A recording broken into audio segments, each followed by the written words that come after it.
Bienvenue à notre chaîne Rainbow Life. Si c'est votre première fois, cliquez et abonnez-vous à notre chaîne pour être sûr de ne pas manquer nos vidéos. Et surtout, n'hésitez pas à aimer la vidéo si elle vous a plu et à activer la notification pour ne pas rater nos prochaines vidéos. Vous serez alors informé à chaque fois que nous mettrons en ligne une nouvelle vidéo.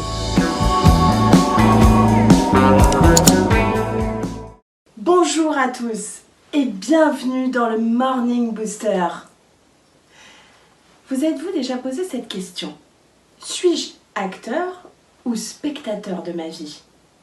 Peut-être, jamais, et pourtant, cette question est fondamentale, indispensable, car la réponse que vous y apporterez conditionne toute votre existence.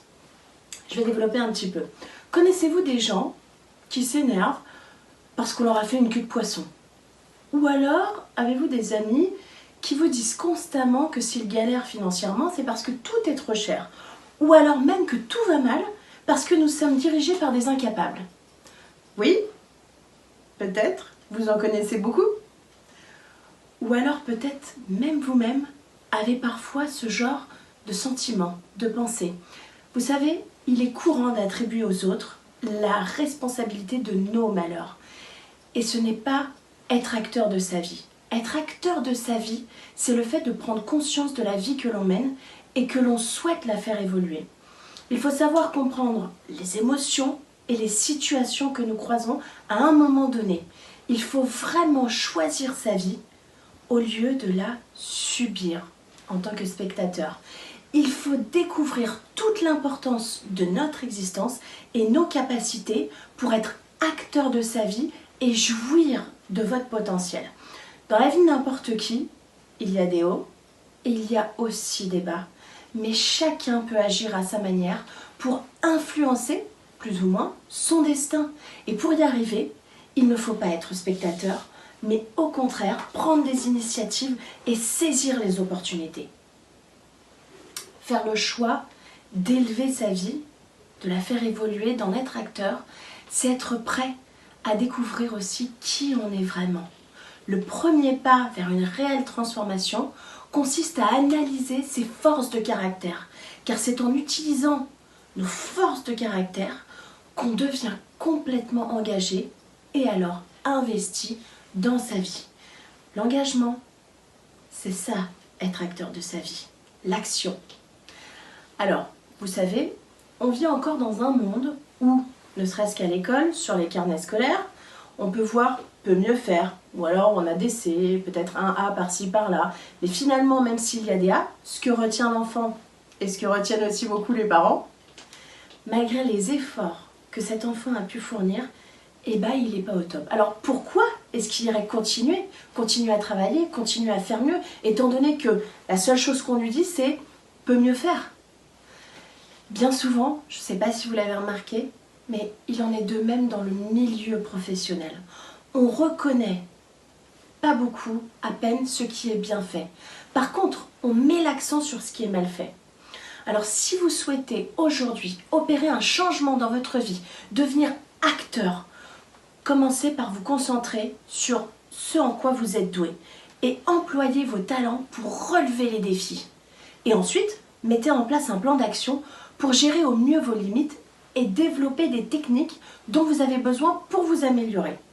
D'ailleurs, pour le second point, en ce qui concerne les limites, il va être très important d'évaluer vos faiblesses parce que c'est très rare qu'on soit bon en tout. Voire, pas possible.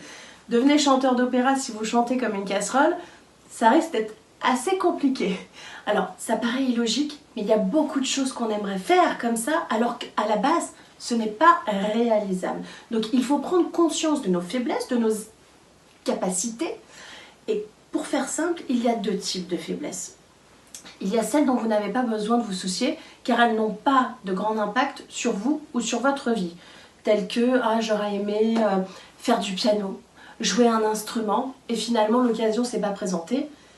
De toute évidence, ce n'est pas essentiel à votre bonheur et à votre vie. Mais par contre, il y a les autres faiblesses.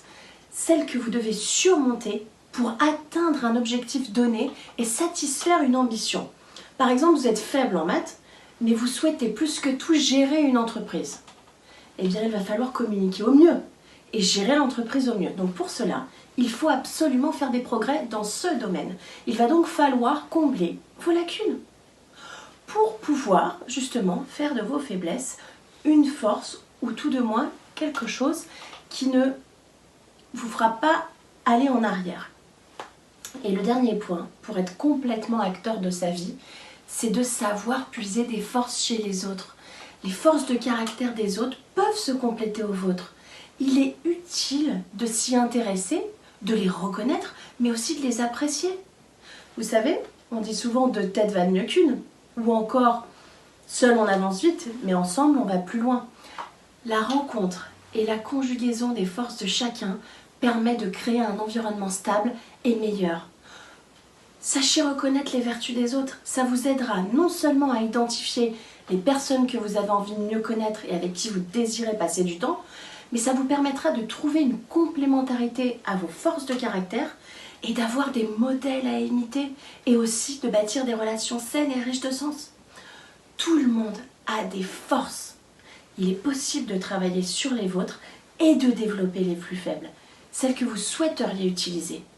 Et en les associant à celles des autres, vous améliorez la qualité de votre vie et celle de votre entourage. Cela vous permet de vous engager pleinement dans votre vie, d'être acteur. Alors reprenez le contrôle de votre vie. Ne soyez plus spectateur. Choisissez votre vie au lieu de la subir. Bonne journée à tous. À bientôt.